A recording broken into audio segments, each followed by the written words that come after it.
ጋቢና ቪኦኤ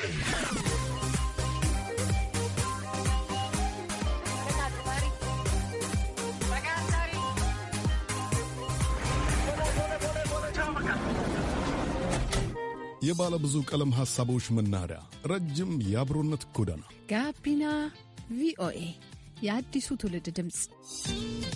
ሰላም ለእናንተ ይሁን። ጋቢና ቪኦኤ ጀመረ። ከአሜሪካ ድምፅ ዛሬ ታህሳስ 15 2014 ዓ.ም ነው። አብራችሁን ካመሻችሁ ቀጣዮቹን ጉዳዮች ትሰማላችሁ። ያው በርካታ መንፈሳዊ ጉዞም ሲካሄድበት የነበረ ስለሆነ ምንም አይነት ችግር እንኳን ቢኖር ሰው ወደ ቦታው ከመሄድ አይቀርም። ዘንድሮ ግን ከፈጣሪ ጋር ያው አሁን ባለበት ሁኔታ ላሊበላ ሰላማዊ ሁኔታ ያለው ሰዎች ሄደው መጎብኘት ይችላሉ። አቶ ስለሺ ግርማን የሰማናቸው በኢትዮጵያ የቱሪዝም ሚኒስቴር የመዳረሻና መሰረተ ልማት ሚኒስቴር ዴኤታ ናቸው። በሰሜን ኢትዮጵያ የሰነበተው ጦርነት በታሪካዊ መስህቦች ላይ ስላደረሰው ውድመትና ሁኔታዎችን ለማሻሻል እየተወሰዱ ስላሉ እርምጃዎች ቆየት ብለው ይነግሩናል። አንድ ለዋሽንግተን 2017 ላይ ፌሎ ነበርኩኝ በቢዝነስ ኢንተርፕረነርሺፕ ትራክ ማለት ነው። የነበረው ትሬኒንግ ሰፊ ነው። እንደገና ቪዚቶችም ነበሩት የካምፓኒዎቹን እዛ ያሉትን እና በጣም ትልቅ ኢንፑት አለው። የአልባስ ንድፍ ባለሙያን ትዕግስት ሰይፍን ነው አሁን ደግሞ የሰማናት። በሙያ በቅርቡ ስላገኘችው ዓለም አቀፋዊ ሽልማትና ተያያዥ ጉዳዮች በምሽቱ ታጫውተናለች። እነዚህና ሌሎች ጉዳዮች የተካተቱበትን መሰናዶ ሀብታሙ ስዩም እመራለሁ። ኤልያስ አስማረ ደግሞ የድምፅ ምህንድስናውን ይከውናል። አስቀድመን አጫጭር የዓለም ዜናዎችን እንስማ። ስመኝሽ ቆየ።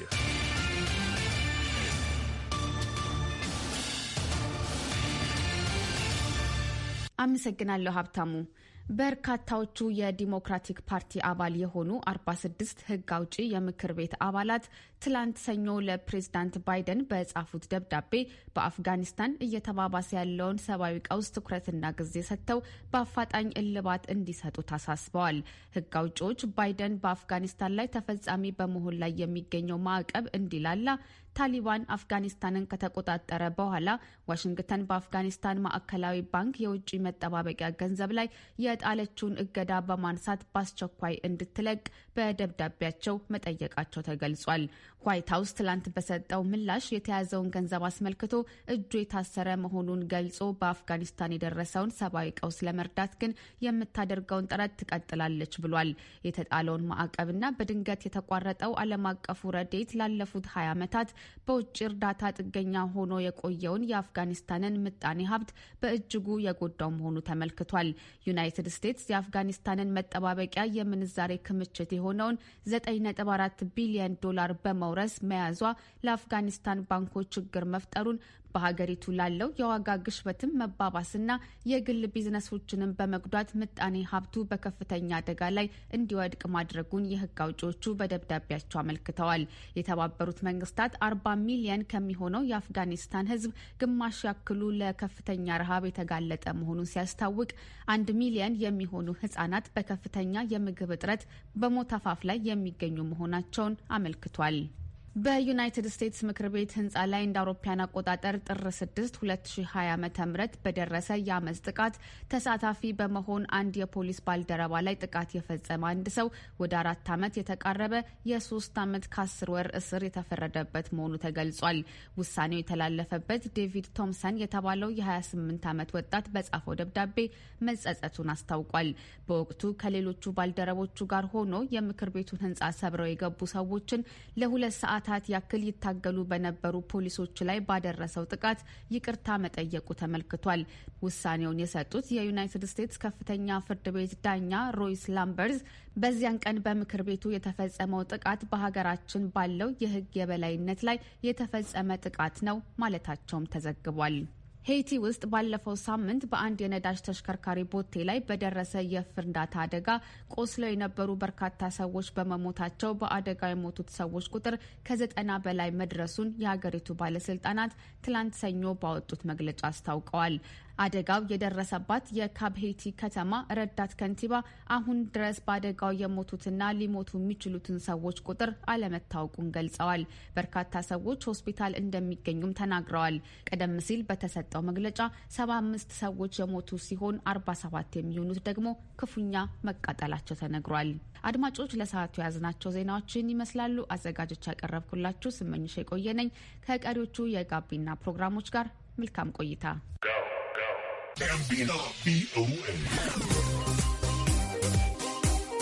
ጋቢና ቪኦኤ ወጣቶች ላይ ያተኮረ የአሜሪካ ድምፅ ልዩ መርሃ ግብር ነው። በማህበራዊ መገናኛዎች በመደበኞቹ የራዲዮና የሳተላይት ቴሌቪዥን ሞገዶች ላይ እንገኛለን። ወደ ቀዳሚ ጉዳይ እንሻገር።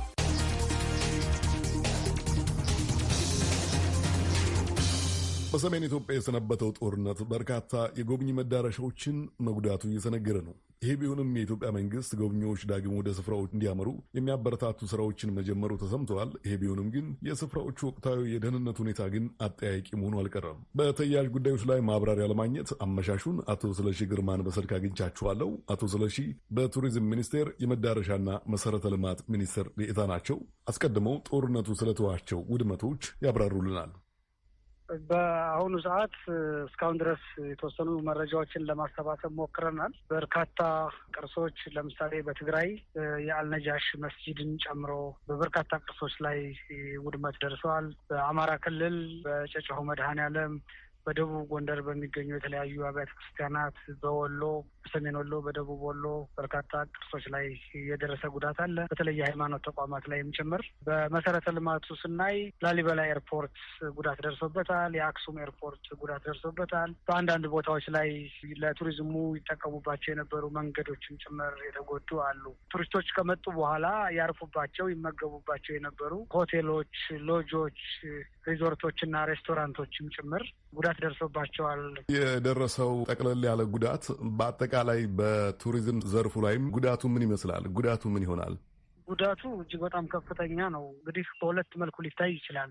በአንዱ ዘርፍ የደረሰው ጉዳት በገንዘብ ቢተመን እንግዲህ በቢሊዮኖች የሚቆጠር ውድመት ነው የደረሰው ማለት ነው። በሁለተኛ ደረጃ አገልግሎት ሰጪ ተቋማት ተጎድተዋል ማለት ለምሳሌ የሆቴሎች፣ አጠቃላይ የቱሪስት አገልግሎት ሰጪ ተቋማት ከስራ ውጭ ስለሆኑ ጉዳት ስለደረሰባቸው በእነኚህ ሁሉ ተቀጥረው ይሰሩ የነበሩ በርካታ በሺዎች የሚቆጠሩ ዜጎች ከስራቸው ተነጥለው ስራ አልባ ሆነው ነው ያሉት ማለት ነው እና በገንዘብም አጠቃላይ ስራ መፈናቀልም ላይ ጉዳት አድርሰዋል። ሌሎች የስነ ልቦናና ማህበራዊ ቀውሶችን በተጨማሪ ማለት ነው።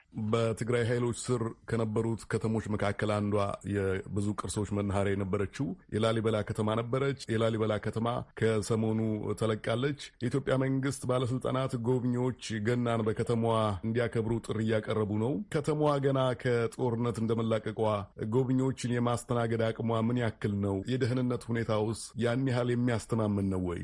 ጥሩ ጥያቄ ነው። በቱሪዝም ሚኒስቴር ጥናት እያስጠናን ያለ ነው። አሁን ራይት ነው መሬት ላይ ያለውን እውነታ ሊያሳይ የሚችል ደረጃ እንዲሁም በክልሉ መንግስት በአማራ ክልል መንግስት ከፍተኛ ጥናት እየተካሄደ ነው። እስካሁን ባለው መረጃ የላሊበላ ከተማ ገናን ለማክበር ያለምንም ችግር ይችላል የሚል መረጃ ነው እጃችን ላይ ያለው። የቤተ ክርስቲያኑ አስተዳደር፣ የከተማው አስተዳደርና ህዝብ በተለይ በቱሪዝም ዘርፍም አገልግሎት ሲሰጡ የነበሩ ተቋማቶቹ ላይ ጉዳት ቢደርስም በድንኳንም ባሉ አማራጭ በአጭር ጊዜ ቶሎ ተስተካክለው አገልግሎት መስጠት በሚችሉ የሆቴል አገልግሎቶችም ጭምር እንግዶችን ተቀብሎ ለማስተናገድ ከፍተኛ ዝግጅት እየተደረገ ነው ያለው። እኛ በቱሪዝም ሚኒስትሪም ከኤርፖርት ድርጅት ጋር በመነጋገር የኤርፖርቱ በአጭር ጊዜ ውስጥ አትሊስት በሊስት ፖሲብል ኳሊቲ ሰርቪስም ቢሆን ስራውን ቤዚክ ሰርቪሱን መስጠት በሚችልበት ደረጃ ቶሎ ተመልሶ አገልግሎት እንዲሰጥ፣ ሌሎች አማራጮችንም በጎንደር፣ በባህር ዳር በአውሮፕላን በመጓዝ በቅርብ ርቀት ስለሆነ በመኪና ቀሪውን ኪሎ ሜትር እየተጓዙ ሰዎች መጎብኘት እንዲችሉ፣ ያው በርካታ መንፈሳዊ ጉዞም ሲካሄድበት የነበረ ስለሆነ ምንም አይነት ችግር እንኳን ቢኖር ሰው ወደ ቦታው ከመሄድ አይቀርም። ዘንድሮ ግን ከፈጣሪ ጋር ያው አሁን ባለበት ሁኔታ ላሊበላ ሰላማዊ ሁኔታ ያለው ሰዎች ሄደው መጎብኘት ይችላሉ፣ ማየት ይችላሉ ማለት ነው። ተጨማሪ ጥናቶች እያደረግን ነው። የሚቀየሩ ነገሮች ካሉም እናሳውቃለን። ከትግራይ ክልል አስተዳደር ጋር ያለው ግንኙነት ከተቋረጠ በርካታ ወራትን አስቆጥሯል። ያም ቢሆን በትግራይ ክልል ውስጥ ስለሚገኙ ቅርሶች የደህንነት ሁኔታ ቀደም ብለው ከተገለጹት በተጨማሪ ምን መረጃ አለ? መረጃዎችን ለማግኘትስ ጥረትስ ተደርጎ ይሆን?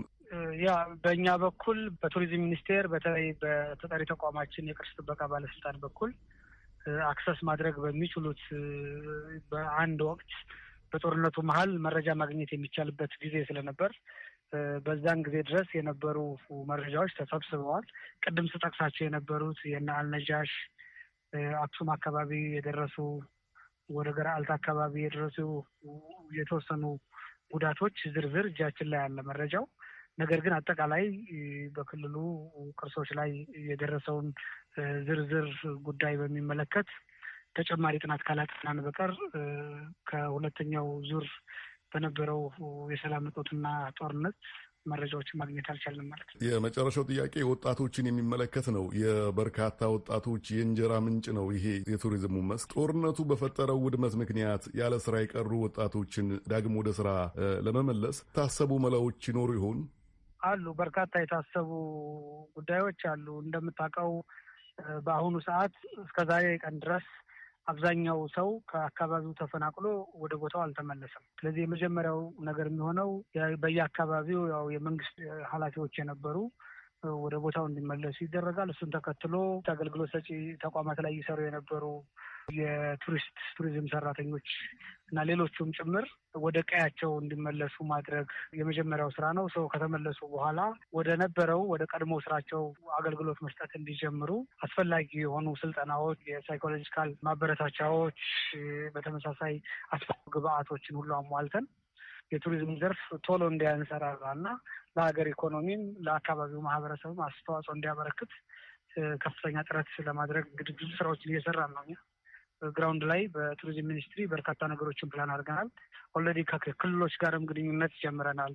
ለምሳሌ አሁን ከአማራ ክልል ከአፋር ክልል ጋር ከተቋሙ ኃላፊዎችም ጋር ጭምር ቁጭ ብለን የጋራ እቅዶችን አውጥተናል እና በተቻለ አቅም የቱሪዝሙ ዘርፍ እንዲያንሰራራ ሰዎቹን ከመመለስ ጀምሮ ሰዎቹ በቦታቸው ከሆኑ በኋላ አስፈላጊውን ስልጠና ሰጥቶ የአገልግሎቱን ለመስጠት የሚያስፈልጓቸውን ማንኛውም ማቴሪያልም ከማቴሪያል ውጭ ያሉ ሰብአዊ ድጋፎችንም ጭምር አድርገን ስራዎቸውን እንዲጀምሩ ለማድረግ ስራዎች እየሰራ ነው። አቶ ስለሺ ግርማን እናመሰግናለን። በማዳመጥ ላይ ያላችሁት ጋቢና ቪኦኤ ነው። ከአሜሪካ ድምፅ አብራችሁን ስለሆናችሁ በእጅጉ እናመሰግናለን።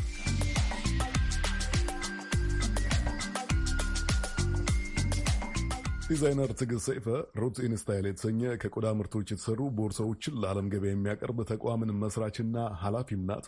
የማንዴላ ዋሽንግተን ፌሎው የነበረችው ትዕግስት የመሰረተችው ሩት ኢን ስታይል የተሰኘው ተቋሟ እንደ አውሮፓውያን አቆጣጠር በ2018 ቤላ አፍሪካና ውድድር ላይ ምርጥ አፍሪካዊ የንግድ መለዮ የሚል ሽልማትን፣ ባለፈው ዓመት ደግሞ የጀርመን ተቋም በሆነው የንግድ ውድድር ዘጉድ ቢዝነስ ላይም ተሸላሚ መሆን ችላለች። ኤደን ገረመው ትዕግስትን አነጋግራ ያሰናዳችውን ዘገባ ቀጥሎ ታሰማናለች።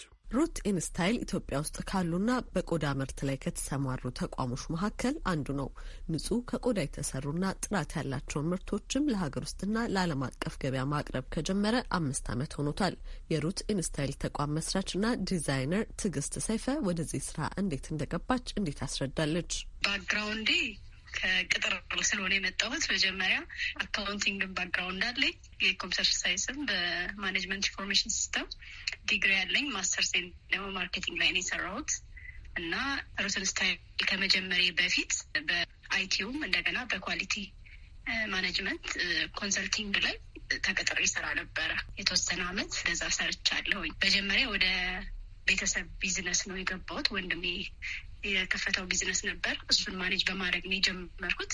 ወንድሜ የሚኖረው አሜሪካ ነው፣ ግን እዚህ የአስመጪ እና እንደ ስቶር ነበረን፣ እንደ ዲፓርትመንት ስቶር ከፍተን የአሜሪካ ብራንዶችን ትልልቅ ብራንዶች ነበረ። እሱ ከዛ ይልካል፣ እኔ እዚህ ነው ማኔጅ ማደርግ የነበረው እና አክቹዋሊ የመነሻው ራሱ ለዚህ ለሩት ኢን ስታይል መነሻው እሱ ነበረ የነበረው። በጣም ትልልቅ ብራንዶች ናቸው የሚመጡት። ብዙዎቹ እንደውም በጨርቅ የተሰሩ አሉ፣ ሴንቲቲክ ናቸው፣ ግን የሚሸጡበት ዋጋ ብራንዳቸውን ዋጋቸው ሲወጣ የነበረው እና ያንን በማየት እኔ ደግሞ ያው እዚህ ያለውን ሪሶርስ እንዴት ነው እንደዚህ ማድረግ ያልቻል ነው በሚል ያ ነው መነሻ የራሱ የነበረው። ስራዋን ስትጀምር ስለ ቆዳ ምርት ለመረዳት የንግድ ጥናት በማድረግና ስራዋን በመለማመድ ብዙ ጊዜ እንደወሰደች የምትናገረው ትዕግስት በጥቂት ሰዎች የተጀመረው ተቋም አሁን ስለደረሰበት ሁኔታ እንዴት አስረዳለች። ይህንን ነገር እዚህ ያለው ነገር ምንድን ነው ብሎ ቼክ በማድረግ ነው የተነሳሁት ማለት ነው። ግን ያንን ለመስራት መጀመሪያ ማወቅ ነበረብኝ። ስለዚህ ያደረግኩት ምንድን ነው መጀመሪያ ማጥናት ነው። እንዴት ነው የሚሰራው? ምክንያቱም ምንም ኢንፎርሜሽን አልነበረኝም እና ቆዳው ከሚመጣበት ጀምሮ እንዴት ነው የሚሰራው፣ ሰራተኞች እንዴት ነው የሚሰሩት፣ ኳሊቲውን ጥራቱንም አክሰሰሪዎች ስኬት ነው የሚገኙት የሚለውን ማጥናት ጀመርኩ እና ኢቨን ስፌቱንና ፓተርን ራሱ ለአንድ አስተማሪ ጋር ለብቻዬ ማለት ነው ተምሬያለሁ። ኦልሞስት ወደ 1 ወር ወስጃለሁ ትምህርቱን። ምክንያቱም እኔ ላልሰፋው እችላለሁ፣ እኔ ላሰራ እችላለሁ፣ ግን ማወቅ አለብኝ ብዬ ስላመን ወስጄ ነው። ከዛ በኋላ ነው ወደ ስራው እንጀምር በ2 ሰራተኛ ነው የጀመርነው። አሁን ላይ ቋሚና ጊዜያዊ ከ25 በላይ ሰራተኞች አሉ። ሱቅ አለን፣ መሸጫ ሱቅ ኤድና ሞል ላይ መሸጫ ሱቅ አለን። እንደገና ለኢንተርናሽናል ገበያው ዌብሳይት ላይ እንሸጣለን። እንደገና የኦንላይን ላይ የሚሸጡ የእኛም ፕሮዳክቶች የሚሸጡ ደግሞ ሪቴሎች አለ። ሌሎች ካምፓኒዎች አሉ ዩኬም ላይ ሳውዝ አፍሪካም ያሉ የእኛም ፕሮዳክት የሚሸጡ ኦንላይን ሌሎች ስቶሮችም አሉ። እንደገና የአሜሪካ ኒውዮርክ ላይም 2019 እና 20 ላይ ቬጋስ እና ኒውዮርክ ትሬድ ሾው ተካፍለን ነበር። ትዕግስት እዚህ ስራ ውስጥ ከገባች በኋላ እንደ አውሮፓውያን አቆጣጠር በ2017 ዓ.ም በዩናይትድ ስቴትስ መንግስት የሚሰናዳው የወጣት አፍሪካውያን የትስስር መድረክ ወይም በምህጻረ ቃሉ ያሊ አሸናፊ በመሆን የተሳተፈች ሲሆን በቀጣዩ ዓመት ደግሞ በናይጄሪያ በሚሰናዳው ቤላ አፍሪካና ውድድር ላይ ምርጥ አፍሪካዊ ብራንድ ወይም የንግድ ምልክት ሽልማትን መቀበል ችላለች። ትዕግስት በያሊ ያተረፈችውንና እንዲሁም ሌሎች ስኬቶቿን እንዴት ትዘረዝራለች? ከጀመርን ጀምሮ ያው በተቻለ መጠን ገበያውንም ለማስፋት የተለያዩ ፋሽን ሾዎች ላይ እንደገና የንግድ ትርኢቶች ላይ ስንሳተፍ ነው የቆየ ነው። ጋና ላይም ፋሽን ዊክ ተሳትፈናል። ዱባይ ላይም እንደዚህ ፕሮዳክት ሳይተናል። ሳውዝ አፍሪካ ላይም እንዲሁም አሜሪካ 2 እንደዛ ያሳይተናል። እንደገና ሀውፍ አፍሪካ ላይም አዲስ አበባ ላይ ውስጥ ወደ 2-3 ዓመት ተከታታይ እንደ ፋሽን ሾው ኮሌክሽናችንን የምናስተዋውቅበት ፕላትፎርሞች ነበር። በመታወቁም 2018 ላይ በፈረንጆች አቆጣጠር ናይጄሪያ ላይ ቤስት አፍሪካን ብራንድ አዋርድ ተሸልመናል፣ እንደ ብራንድ ማለት ነው። 2021 ላይ ደግሞ በጉድ ቢዝነስ ላይ በቢዝነስ አይዲያ ኮምፒቲሽን አዋርድ አግኝተናል። ማንዴላ ዋሽንግተን 2017 ላይ ፌሎ ነበርኩኝ በቢዝነስ ኢንተርፕረነርሺፕ ትራክ ማለት ነው። የነበረው ትሬኒንግ ሰፊ ነው። እንደገና ቪዚቶችም ነበሩት የካምፓኒዎቹን እዛ ያሉትን እና በጣም ትልቅ ኢንፑት አለው። እንደ ቢዝነስ ብዙ አይን የሚከፍት እንትን ነበረው፣ አጋጣሚዎች ነበሩ ትሬኒንጉ ላይ የሚያገኘ ናቸው። የንግድ ስራዋን ስትጀምር ታዲያ ነገሮች አልጋ ባልጋ አልነበሩም። የኮቪድ-19 ወረርሽኝ እንዳለ ሆኖ አሁንም ድረስ እያጋጠሟት ካሉ ተግዳሮቶች መካከል ጥቂቶቹን እንዲህ ትጠቅሳለች። እንደ ጀማሪ መጀመሪያ ያው ገበያውን ማወቅ ትንሽ አስቸጋሪ ነገር ነው እና ምንድን ነው የሚለየኝ ብሎ ያንን የምንለይበትን ነገር መጀመሪያ ለይቶ ማወቅ ይፈልጋል። ከዛ በኋላ ያንን የምንለይበትን ነገር ካወቅኩኝ ከዛ በኋላ እየመጣ ያለው ያው ኢንዱስትሪ ላይ ችግሩ ትልቁ ችግር አክሰሰሪ ነው። ቆዳው ነው እንጂ ያለን እዛ ቆዳው ላይ የሚገቡት አክሰሰሪዎች ሁሉም ኢምፖርት የሚደረጉ ናቸው እና ኢምፖርትም ሲደረግ ብዙ ካምፓኒ የሚያመጣቸው የለም። በብዛት የሚታወቀው አንድ ካምፓኒ ነው የሚያመጣው። እሱ ነው ሁሉም የቆዳ አምራች የሚከፋፈለው። እስካሁንም ትልቁ አስቸጋሪው ነገር እሱ ነው። ከዛ በኋላ ግን ምንድን ነው ያው የቆዳው ምርቱ ራሱ ተመሳሳይ ነገር አሁን ለምሳሌ ይታዘዝ አሁን ታነሪም ላይ ቆዳውን የሚያመርቱት ላይ ማለት ነው ለፍቶ በፕሮሰስ ሆኖ የሚወጣበት ስቴጅ ላይም እነሱም ጥራት ያለው ቆዳ አይደርሳቸውም። ምክንያቱም ያው የቆዳ ጥራት ከእንትን ነው የሚጀምረው፣ ገና ከእንስሳው እድገት ነው የሚጀምረው። ምክንያቱም እኛ ጋር የሚደርሰው ኢፌክት እንስሳቱ የሄደበት ደረጃ ነው። ብዙ ዲፌክትም የሚኖረው ከአንድ ትልቅ ቆዳ ላይ ብዙ ጥሩ ፓርት የማይወጣው ለምንድን ነው? ብዙ ያው እንትን ይወገዋል፣ ይገረፋል። ስለዚህ ብዙ አሻራዎች ይኖሩታል። መጨረሻ ላይ ሲወጣ ያደገበትን ስቴጅ ነው ይዞ የሚያሳየው። እዛ ላይም ነው ታነሪዎች እሱ ራሱ ለእነሱም ትንሽ አስቸጋሪ ነው። ያንን ነገር ደረጃውን ጠብቆ እንዲወጣ ለማድረግም እንደገና ያው የኬሚካል እጥረቶችም ይኖራሉ። ያው መተው ከውጭ የሚመጡ ስለሆኑ ማለት ነው። እነሱ ያው ኢንዱስትሪ ላይ ያሉ ደግሞ ሌሎች አስቸጋሪ ነገሮች ናቸው። ሩት ኢንስታይል ከዘጉድ ቢዝነስ አዋርድ ባገኘው ሽልማት በመጠቀም በቀጣይ ዓመት ከቦርሳ ስራ የሚተርፉ ቆዳዎችን ጫማ በማድረግ ወደ ምርቱ እንደሚገባና ሙሉ ለሙሉ ከብክነት የጸዳ የንግድ ተቋም የመሆን ዓላማ ይዞ እየሰራ መሆኑንም የተቋሙ መስራች ትዕግስት ሰይፈ አስታውቃለች። ለአሜሪካ ድምጽ ዘገባ ኤደን ገረመው ከዋሽንግተን ዲሲ።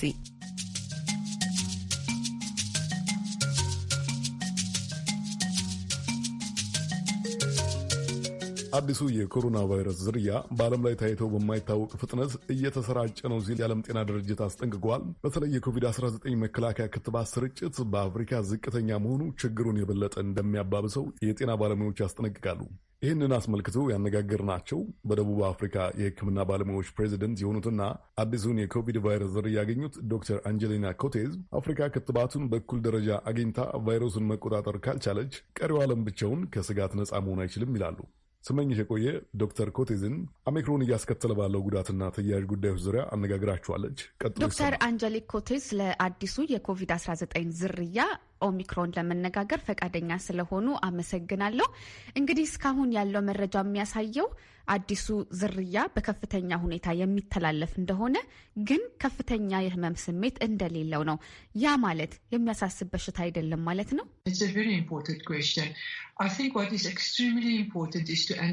በጣም ጥሩ ጥያቄ ነው። ስለዚህ የኮቪድ-19 ቫይረስ ዝርያ ማወቅ ያለብን ዋናው ነገር ምንም እንኳን የበሽታው ምልክቶች በጣም ቀላል የሚባሉ አይነት ቢሆኑም ጭራሹን ሰው አይታመምም ማለት አይደለም። ብዙ ሰዎች ይታመማሉ።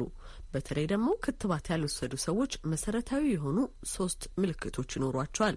ያም የራስ ምታት፣ የሰውነት ቁርጥማትና የጡንቻ ህመምና ድካም ናቸው። ባለፉት ጥቂት ሳምንታት እንዳየነው ክትባት ያልወሰዱ ሰዎችም የሚኖሯቸው ራስ ምታትና የሰውነት ቁርጥማት ከተከተቡ ሰዎች ጋር ሲነጻጸር እጅግ ከፍተኛ ነው። ስለዚህ ይሄንን በደንብ መረዳት ያስፈልጋል። ሌላው ደግሞ ሰዎች ጽኑ ህመም አጋጥሟቸው ወደ ሆስፒታል ወይም ጽኑ ህሙማን ህመምተኛ ክፍል የሚገቡ ከሆነ ሆስፒታሎች በሚያደርጉት ምርመራ የኮቪዱ ዝርያ ኦሚክሮን ይሁን ዴልታ መለየት አለባቸው። ያን ማድረግ ቀላል ነገር ነው። ያ የሚጠቅመው በጽኑ ህሙማን ላይ ከኦሚክሮንና ከዴልታ ዝርያ የትኛው የከበደ የህመም ስሜት እንዳለው ለማወቅ ነው። ሌላ እንግዲህ ስለዚህ አዲስ የኮቪድ ዝርያ የምንሰማው በወጣቶች ዘንድ የበለጠ ተላላፊ መሆኑን ነው። እስካሁን ባለው መረጃ ህጻናትን በተለይ ክትባት መውሰድ የማይችሉ ልጆችን ምን ያክል ያጠቃል?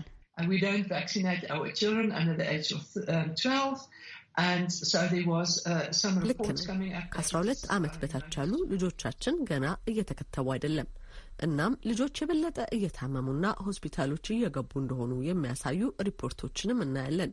ግን መጀመሪያ ወረርሽኙ ሲጀምር ከትልልቅ ሰዎች ይልቅ ልጆች ነበሩ ቶሎ ቶሎ ይታመሙና ያስተላልፉ የነበረው። ያ ደግሞ ምክንያቱም ትምህርት ቤት ስለሚሄዱ የበለጠ ቅርርብ ስላላቸውና ደግሞም ከጓደኞቻቸው ጋር የበለጠ ጊዜ ስለሚያሳልፉ ነው።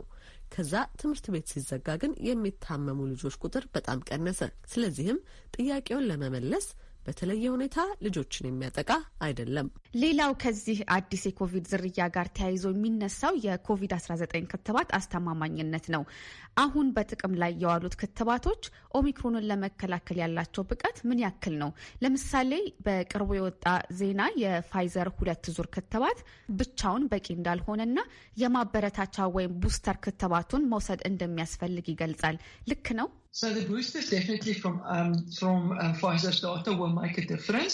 ከፋይዘር የተገኘው መረጃ የሚያሳየው ማበረታቻ ክትባቱን መውሰድ የበለጠ እንደሚከላከል ነው። ግን ወደ ጥያቄ ስመለስ ኦሚክሮንን ካገኘንበት ጊዜ አንስቶ በጤና አገልግሎቶች ውስጥ ያየነው ምንድን ነው? ክትባቱን የወሰዱ ሰዎችም ኮቪድ ሊይዛቸው መቻሉን ነው። ክትባቱ ሙሉ ለሙሉ ወስደው ከዚህ በፊት ኮቪድ ይዟቸው የሚያውቁ ሰዎችም በድጋሚ ሊይዛቸው ይችላል። በሌላ ወገን ደግሞ ክትባቱን ያልወሰዱ ሰዎች ቫይረሱ እንደሚይዛቸውም አይተናል። ሁሉንም አይነት ሁኔታዎችን በተለያየ መልኩ አይተናል። ነገር ግን አብዛኛውን ጊዜ ክትባቱን የወሰዱ ሰዎች የሚያሳዩት ምልክት በጣም ቀላል የሚባል ነው። ያ ማለት ክትባቱ ይረዳል ማለት ነው። ክትባቱን የወሰዱ ሰዎች የሚያጋጥም ራስ ምታት ወይም የጡንቻ ህመም ክትባቱን እንዳልወሰዱት ሰዎች የበረታ አይደለም። ሆስፒታል የሚገቡ ሰዎች ቁጥርም በቅርቡ እየጨመረ ሄዷል። ግን አሁንም በአብዛኛው ያልተከተቡ ሰዎች ናቸው እየገቡ ያሉት። ስለዚህ ፋይዘርም ሆነ ጆንሰን ኤንድ ጆንሰን ቫይረሱን ለመከላከል ክትባት በጣም አስፈላጊ ነገር ነው። እንግዲህ እንደምናውቀው አፍሪካ ውስጥ የኮቪድ-19 ክትባት አቅርቦት እጅግ በሚባል ደረጃ በጣም አነስተኛ ነው። ይሄ ምናልባት አዳዲስ የኮቪድ-19 ዝርያዎች አፍሪካ ውስጥ እንዲስፋፋ ሊያደርግ ይችላል። ከዛ ጋር አያይዘው ደግሞ ምናልባት በዓለም ላይ የሚታየው የክትባት ስርጭት አለመመጣጠን በአጠቃላይ በዓለም ደረጃ የሚያደርሰው ተጽዕኖ ምን ይመስላል? I'm always saying no one can sleep safe if Africa is not fully vaccinated. So it doesn't matter. በመጀመሪያ ደረጃ ሁሉም ሰው ክትባቱን ካላገኘ በስተቀር ማንም የሰላም እንቅልፍ አይኖረውም። በመርፌ የሚሰጠው ክትባት በርካታ የማከማቻ የሰው ኃይል አቅምና ሌሎች ችግሮች አሉበት። ስለዚህም እኔ በዚህ ላይ ያለኝ አቋም የመድኃኒት ማምረቻ ተቋም ቢኖረኝ ቅድሚያ ሰጥቼ የማጠነው ክትባቱ በእንክብል መልክ ወይም በአፍንጫ በኩል በሚረጭ መድኃኒት መልክ የሚወሰድበትን መንገድ ነው። ያ በርካታ ሕዝብ ባለበት ቦታ ለማሰራጨት ቀላል ይሆናል፣ ብዙ ገንዘብም አይጠይቅም። ስለዚህ ብዙ ነገር ይቀይራል። አሁን ያለው በመርፌ የሚሰጠውን ክትባት ማሰራጨት ግን እዚህ ደቡብ አፍሪካ እንኳን በጣም አስቸጋሪ ነገር ነው።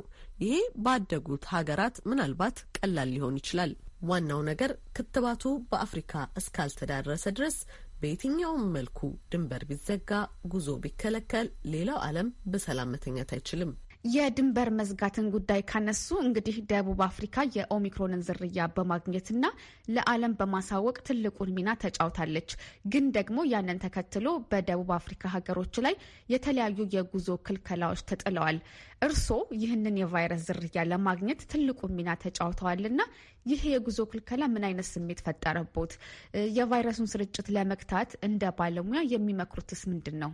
I think going forward that there should be a policy. I know the World Health Organization is looking at a policy if you want to. ከዚህ በኋላ በእንደዚህ አይነት ጉዳዮች ላይ ፖሊሲ የሚኖር ይመስለኛል። የዓለም የጤና ድርጅትም ጉዳዩን እያየው ነው። ሙያው በሚጠይቀው ግዴታ መሰረት ሳይንቲስቶች አዳዲስ የኮቪድ-19 ዝርያዎችን ዓለም ምን ይለኛል ሳይሉ ወይም የጉዞ ክልከላ አይነት ቅጣት ይጫንብኛል ሳይሉ ያለ ፍርሃት በግልጽ መረጃዎችን ለመቀያየር የሚረዳ መስፈርት መኖር አለበት። ያ እጅግ አስፈላጊ ነገር ነው። ለእኔ ክልከላው በጣም የሚያስቆጣ ነገር ነው። ማመን አልቻልኩም ነበር።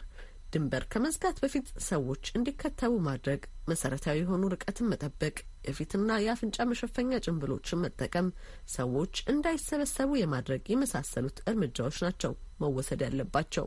ምናልባት ለአፍሪካ ሀገራት መሪዎች ወይም ሕዝቦች ራሳቸውን በተለይ ከዚህ ከአዲሱ ዝርያ ከኦሚክሮን ለመጠበቅ ምን ማድረግ አለባቸው? Again, the basics, the treatment lies in the basics of the simplicity. ቅድም ያልኳቸው መሰረታዊ የመከላከያ መንገዶች ማስክ መጠቀም፣ ርቀትን መጠበቅ የመሳሰሉትን መፈጸም አለብን። እንደምታውቂው አፍሪካ ውስጥ መጓጓዝ አስቸጋሪ ነገር ነው። ምክንያቱም ሰዎች የሚጠቀሙባቸው አውቶቡሶች ወይም ታክሲዎች በርካታ ሰዎችን ይጭናሉ። 20 ሰው መጫን ያለባቸው 60 ሰዎች ይጭናሉ። ስለዚህ ያንን ማስቀረት የምንችልበትን ሁኔታ መፈለግ፣ ሰዎች የአፍና የአፍንጫ መሸፈኛ ጭንብል የመግዣ አቅም ከሌላቸው ያንን በርካሽ ዋጋ ማቅረብ የሚቻልበትን መንገድ መፈለግ አለባቸው ላለው። እስካሁን ባለው ሁኔታም ክትባቱም በተለይ በገጠራማ የአፍሪካ አካባቢዎች ለማዳረስ ዋጋው እጅግ ከፍተኛ ነው። ዶክተር አንጀሊክ ኮቴዝ በአዲሱ የኮቪድ-19 ዝርያ ኦሚክሮን ዙሪያ የሙያዊ አስተያየቶን ስላጋሩን በአድማጮች ስም በጣም አመሰግናለሁ። እኔም በጣም አመሰግናለሁ።